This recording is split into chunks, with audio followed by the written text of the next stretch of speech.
नमस्कार दोस्तों, स्वागत है आपका हमारे चैनल पर। आज के इस वीडियो में हम भगवद गीता के छठे अध्याय के 41वें श्लोक पर चर्चा करेंगे। इस श्लोक में हम जानेंगे कि कैसे कर्मों का फल नहीं मिलने पर भी हमें अपने कर्म करते रहना चाहिए। अगर आपको हमारा कंटेंट पसंद आए तो कृपया लाइक करें और हमारे चैनल को सब्सक्राइब करें। चलिए इस अध्याय और श्लोक के अद्भुत शिक्षाओं की ओर चलते हैं। यह सन्निजयते कर्म न तु सन्निजयते कर्मफलम्। जिस व्यक्ति ने अपने कार्यों को समर्पित किया है वह कर्मफल के बंधनों से मुक्त हो जाता है। इस श्लोक में भगवान श्री कृष्ण बताते हैं कि जो व्यक्ति अपने कार्यों को केवल कर्म के रूप में देखता है और फल की चिंता नहीं करता वह सही मायनों में योगी है। ऐसे व्यक्ति का मन हमेशा शांत रहता है। वह अपने कर्म को भगवान को समर्पित करता है। इसका अर्थ है कि हमें अपने कार्यों में निरंतरता बनाए रखनी चाहिए, भले ही परिणाम अनुकूल न हो। जब हम अपने कर्मों को ईश्वर के प्रति समर्पित करते हैं तब हम अपने मन को प्रसन्न रखते हैं और जीवन में संतुलन बनाए रखते हैं। यह श्लोक हमें सिखाता है कि कर्म करने में आनंद है, न कि केवल फल की प्राप्ति में। एक बार की बात है, एक छोटे से गांव में मोहन नाम का एक मेहनती किसान रहता था। मोहन का सपना था कि वह अपनी फसल को अच्छे से उगाए और अपने गांव का नाम रोशन करे।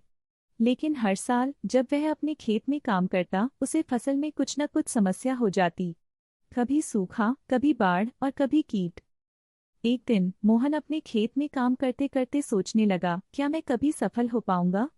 हर बार मेरी मेहनत बेकार जाती है। तभी उसकी दादी, जो हमेशा उसे प्रोत्साहित करती थी, पास आईं। उन्होंने कहा, मोहन बेटा, तुम्हें अपने काम से संतोष रखना चाहिए। फल की चिंता मत करो।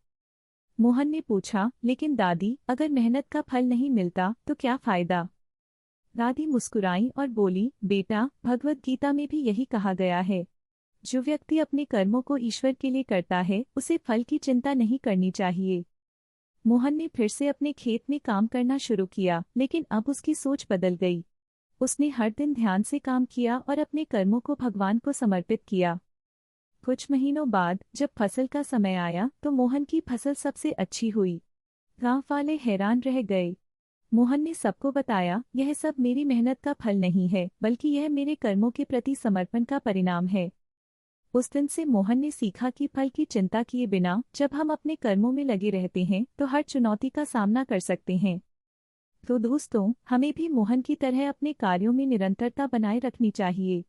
अगर आपको हमारी कहानी पसंद आई हो तो कृपया लाइक करें और हमारे चैनल को सब्सक्राइब करें।